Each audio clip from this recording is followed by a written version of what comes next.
Good evening and welcome to Chamber Chat. I'm Melissa Vance, President and CEO of the Wayne County Area Chamber of Commerce, and our show is Chamber Chat that airs every week here on WCTV. This month we are excited to host the show on site at our annual legislative luncheon, where we had representative from the U.S. Chamber, Ryan Gleason, as well as a representative from the Indiana Chamber, Jason Bearce. They will be talking about all things legislatively coming up in 2020, what their projections are as far as initiatives to be keeping an eye on at the state level and at the national level. We feel like it's important to our area, and we wanted to bring them here as well as into your home. So enjoy.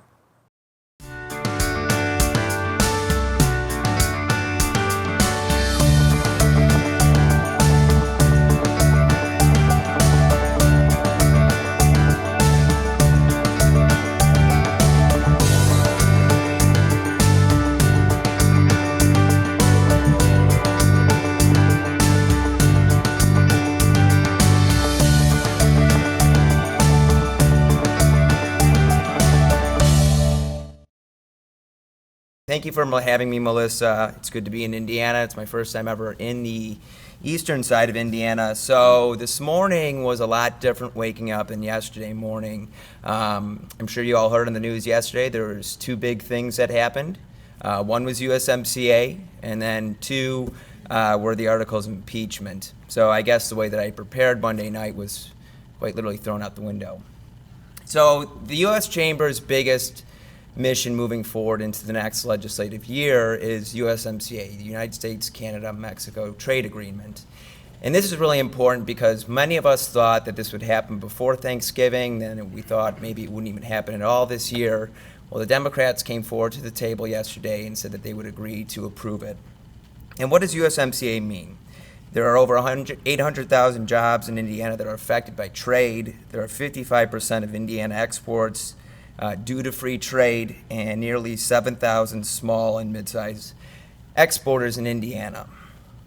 The biggest issues that they were struggling on were labor, drug pricing, and enforcement issues as it relates specifically to Mexican workers. The congressman here, Greg Pence, actually urged Nancy Pelosi 2 days ago to pass the bill, so maybe that had some luck. But U.S. Trade Representative Lighthizer was really critical in this. And how does that move moving forward as it relates to tariffs? Well, this Sunday, the U.S. tariffs with China will go into effect. That's 15% on a lot of consumer goods, electronics, Christmas presents that all of you will be aware of. But a lot of people think that there might be 11th hour deal, a phase one deal with China as it relates to having a trade deal in place. So we're really hopeful in that regard, but we're not quite sure whether that'll happen before the end of the year. As it relates to healthcare also, so opioids, as Jason brought up, that's obviously a very, very big issue, and we're happy that the Chamber is working on that. We're still looking to repeal a number of the ACA Affordable Care Act taxes, and we're trying to oppose the risk mitigation prices that hurt drug pricings, especially for our seniors. But then let's move forward into next year and what else is happening. It seems like in Washington every single week is Infrastructure Week, where our roads and our bridges are struggling. Well, we're looking to pass or increase a gas tax. The last time that the gas tax was increased federally was in 1993. A number of things that also have happened as well. The NDAA, which is the National Defense Authorization Act, that was passed this past week. That was another $30 billion in funding for our military. 12 weeks of parental leave mandatory for all military veterans and their spouses.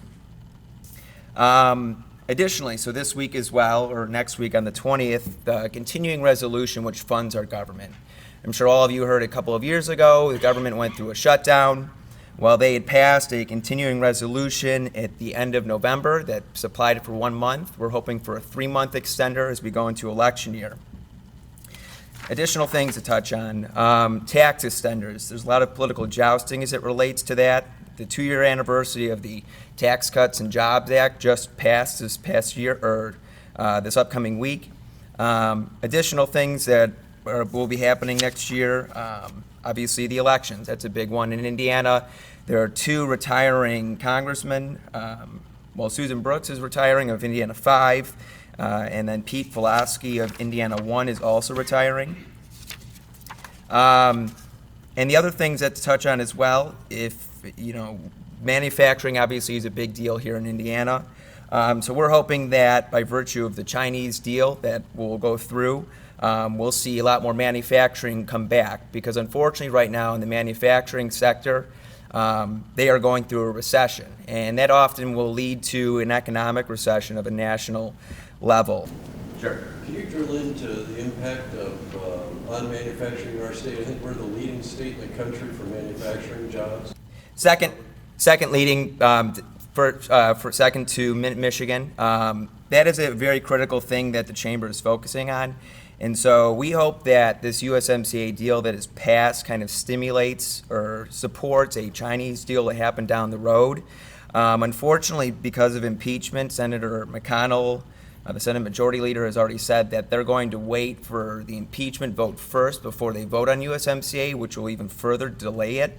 But there's a number of reports that have come out suggesting that there will be a phase 1 deal with China to at least move forward in the trade deals to stop tariffs. But that's certainly something that's on the forefront of the Chamber. Why is McConnell doing that? I heard that yesterday. Is that more political ping pong?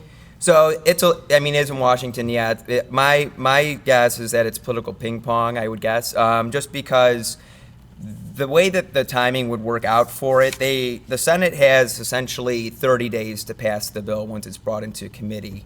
The Senate Finance Committee, and then they'll 15 days to go back and forth with it, and then they'll have 15 days to vote for it on the floor. I think that this is going to pressure members of the House, or rather of the Senate, to vote to not impeach the president. Because they want to, I assume, get that out of the way before full election year begins. But it's unfortunate that is the case. Prospective time on the tax cuts and the tax package becoming permanent for small independent businesses like it is for corporate businesses? Sure. So they've spoken about a tax reform 2.0, or to make the extenders more permanent. That is very, very unlikely going into the next election year, just because, number one, it is an election year and things aren't as stable in Washington. But two, the Democrats aren't going to bring it up, unfortunately. So they're really going to have to wait and see to see what the election results are of next year. It's my opinion that it's the Democrats' hope that they keep the House, potentially take back the Senate and take back the White House. And that will certainly change things how permanent extenders work for taxes. Can you touch a little bit more on healthcare reform and where that stands currently and what you project? Sure. So with the U.S. The tax cut deal that repealed the provision that you had to have insurance. I don't really see much movement going for that in the next year also, just because there's the politicization and the polarization of both parties is so extreme that both parties hope to see, as they did almost in 2017, for a one-party control. If that were to happen on the Republican side, I would imagine that the ACA is repealed. However, the Democrats are obviously going through their debates right now, at least on the national level, and many of them, at first they wanted to do a Medicare for all type bill. They seem to have walked that back, or at least a number of the candidates have. But I think it really depends on what is going to happen next November and what parties are in control coming 2021. Do you see anything being successful next year, being an election year, or just pretty much status quo is where we're at? I think the one thing that both parties have been speaking out for a while is infrastructure. That seems like where it could be really likely. A lot of drug pricing provisions going through the House right now that they're debating on to lower drug pricing, that seems like a very common thing as well. However, impeachment really is going to bottleneck the Senate at least. The way that impeachment works is that all members of the Senate will be presided in front of the Chief Justice, who will be presenting evidence to. Senators can't even speak during it. So, like, for example, if they wanted a glass of water, they have to write down to a staffer, "I'm thirsty." So I think that's really going to halt things, but it also depends on how the House votes for it as well, whether that is expected next week that they will impeach. However, recently it's come into light that many of the, at least moderate Democrats in vulnerable districts are kind of pushing the idea of censuring the president, labeling him as doing something wrong, but without having taken any formal action to remove him from office. Any comments on immigration? So that's something that the Chamber also cares about as well. As Jason alluded to, the workforce is having a difficult time in finding people. And so what I think Republicans and Democrats can come together on, and that everyone's been talking about, is a comprehensive immigration reform package. However, that is such a big mound to climb, again, going into an election year. I don't see that being the case, but where we can come together is certainly protect the border, find some level of status for those here illegally, and then work together as both parties could to see how you move forward in that respect. You talk a little bit about the advocacy that the U.S. Chamber does in Washington, much like happens here in the States, but what that looks like and how we work with you all to make those connections in the various areas. Just talk a little bit about the organization. Sure. So the U.S. Chamber represents over 3 million members of business, from small, medium, and large.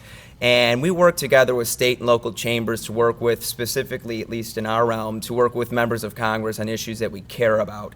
And so obviously, we'd be working with Congressman Pence on potentially working through, USMCA and getting that done. We were happy to see that he put out a press release and signed on to a joint letter.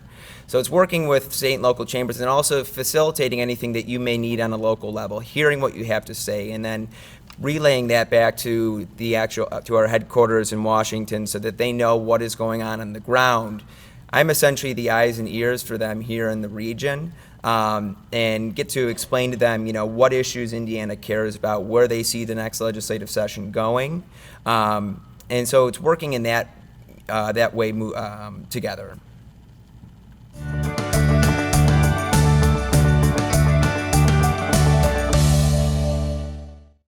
Thank you, Brian.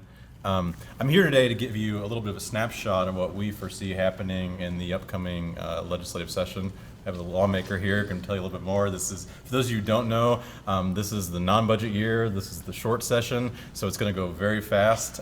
We've been told by leadership that it could last as little as 9 weeks, and so there's a slim opportunity to move the ball forward on some issues, but at least in theory, no money is at play, and we're also heading into an election year, so that creates some interesting dynamics and what's going to pass and what's not going to pass. I just want to share a few data points from our most recent employer survey. This is something we do annually. We survey about 1,000 employers across the state of Indiana, representing all geographies, all sectors, all business sizes. About 70% of the employers who participate are what we consider small and mid-sized businesses, which is roughly in line with the makeup of our economy, but we also have large businesses as well. When we released this survey last year, there were really kind of two main headlines. The first was talent, talent, talent. Employers across the board, across sectors, really struggling to find skilled workers and to find enough of those skilled workers. And the other headline was really about the opioid crisis and employers really grappling with the challenges presented by that. And I just have a few slides from our employer survey. I have a much longer slide deck that I'd be happy to share with Melissa or come back at a future date to present to you all. But I do have updates on each of those. Starting with this, which was in the decade plus history of administering the survey, last year was the first time that more than half of employers were saying that they were forced to leave jobs unfilled due to a lack of qualified applicants. And we've seen that's leveled off a bit in 2019. Still higher than it was 2 years ago, but thankfully not as high as that peak point in 2018. But what was interesting is we saw a pretty dramatic fall off in employers saying that finding talent was their biggest challenge. We'll see, last year was also sort of an all-time high that about a third of employers said that was absolutely their top challenge. That's more than dropped in half to 12% in 2019. We asked the follow-up question, maybe it's not your top challenge, but is it in that top tier of challenges? And we saw roughly the same drop-off, going from 80% last year to less than half this year. I've joked when I've shared this slide before that when we released our survey last year, we announced sort of in conjunction with that we were rolling out this new umbrella initiative that we're calling the Institute for Workforce Excellence, which is really our attempt to bring a variety of programs and resources, both provided by our chamber, but also for other partners to come alongside local businesses, local chambers, and others, and help them identify and address their talent needs. And we were like, well, clearly we've solved it, right? Just in the year since we announced that we were doing this, before we've even rolled everything out, the problem has been more than cut in half. So mission accomplished. But as it happens, not so fast. Talent is still a challenge. Nearly 3/4 of employers are saying the talent is a challenge. What we think is changing is really two things, and my colleague from the U.S. Chamber will maybe unpack some of this as part of his presentation, but we think one thing that's happening is that there's some concern among the employer community that perhaps the economy is softening to some degree, perhaps some of the fallout related to tariffs and trade, et cetera. But what's also changing is how employers are responding to this talent crisis. I think the majority of employers are recognizing that this is sort of the new normal, and probably things aren't going to go back to the way they were before, where there's just a line of talent out their door, and so they're starting to change their response and how they're dealing with that.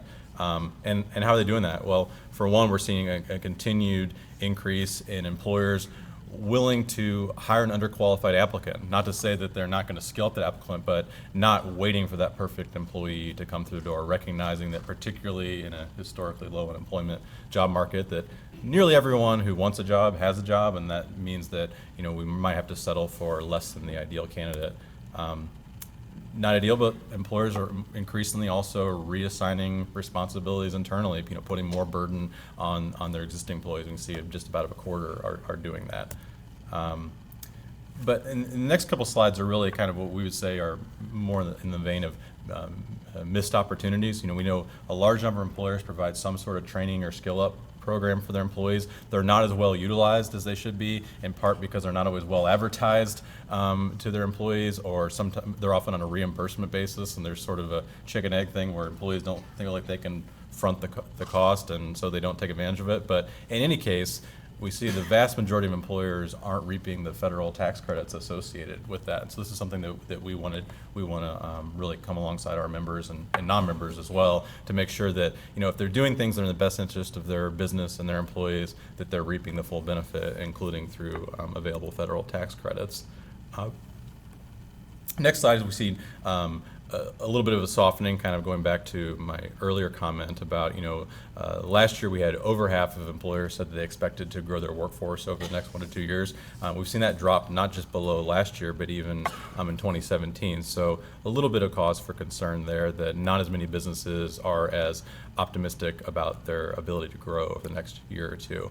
But what's equally interesting, and something that we think that we need to do a better job as a community, is helping employers understand that part of their ability to find, cultivate, and activate the talent that they need is going to require looking outside of the walls of their business. And we see here that a significant number, the majority, 58% of employers in the state, so they're not currently working with their K-12 schools, their colleges, or their other training providers to develop their current and future talent, which at a minimum is limiting the size and depth of their talent pool. And so we think that we can play a role as a state chamber, but also as regional and local chambers, helping employers and educators and these other groups. We hear it all the time. It's a cliche, but cliches often have a ring of truth. We don't speak the same language. We don't, both are sort of not entirely certain how to engage with the other. But what's clear to us, and I have a couple slides on this moving forward, is that it's increasingly difficult in this economy for any entity to do it alone. The education establishment, they can't do it alone. The employer community, they can't do it alone. So really trying to bridge that divide and help employers and educators in particular learn how to work more effectively in deeper, more substantive ways. kind of gave the downside. But the encouraging side is more and more employers are recognizing this, and more employers are interested in working with their local education and training providers, and more are being assertive in doing so. But what's interesting, and we did sort of a crosstab analysis, and we're come to find is that in a couple different fronts, the employers who are in a position to add high-paying jobs, they also tend to be those who are partnering with outside groups to develop their talent. About 2/3 meet that description.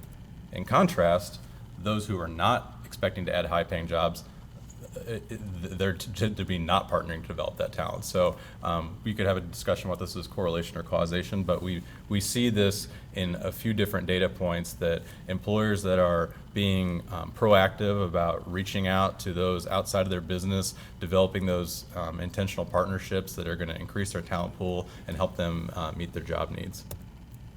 Related, mentioned during my unwieldy bio that I need to shorten, that I played a small role in helping roll out the governor's Next Level Jobs training grant program. And if you're not familiar with that, you should be. There are really two grant programs under the hood with this program. One provides tuition-free certificates, about 130 different options in high-demand job sectors. So I usually forget at least one, but advanced manufacturing, business and IT, healthcare, transportation, logistics, building construction. So on that side, there are multiple providers, Ivy Tech, VU, and a variety of other providers, that tuition-free certificates for the relevant training and skills for good jobs in the economy. The other side of that is an employer training grant that provides reimbursement for employer up to a certain amount for employers who do that upskilling on their own, whether it's in their facility or without this group, and will compensate them or reimburse a portion of their expenses for training and retaining that individual for up to a year. So pretty bold initiative on the part of the governor to really try and come alongside employers and communities and help them address their talent needs. But we see we've got some room for improvement in terms of getting that message out there. Fortunately, this is increasing. We see that close to 40% are at least aware of these job grant programs now. Closing in on over a quarter have taken advantage of, but most importantly in all, the vast majority are, if they're not taking advantage, are interested in learning more. So that's something that we as a chamber and local chambers want to do more to get that message out, to make sure that employers and individuals who lack the training to compete for the jobs today have those opportunities. But like the earlier slide, we find that the companies that are taking advantage of these job grant programs also tend to be the ones that have enough applicants and are having less challenges in filling those vacancies. In contrast, even a greater number, nearly 3/4, that don't have enough applicants, they're the same ones that aren't taking advantage of those grant programs. So I think kind of the message for me anyway is that there are a lot of resources and opportunities out there.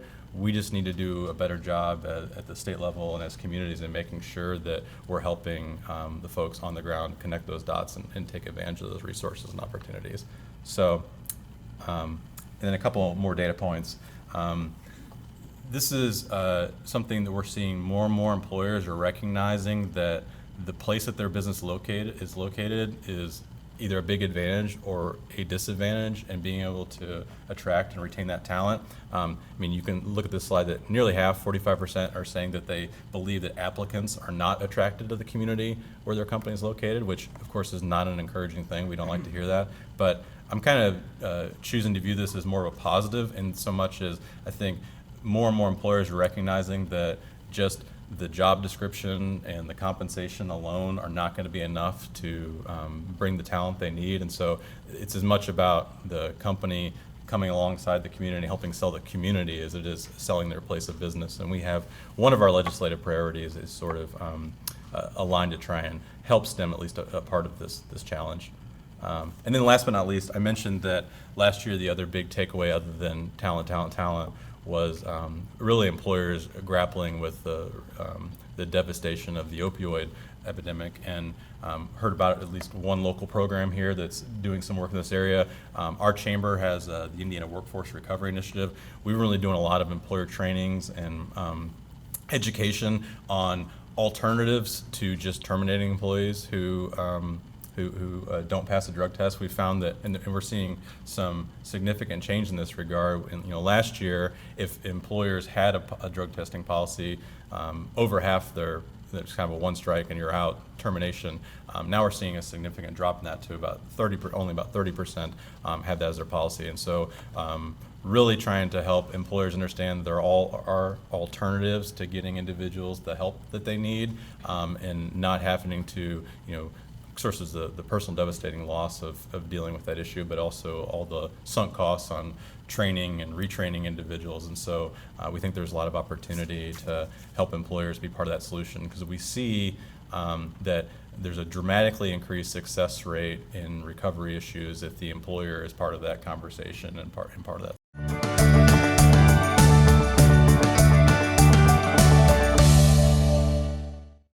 Thank you again for tuning into Chamber Chat this week, where we were on site for our annual legislative luncheon.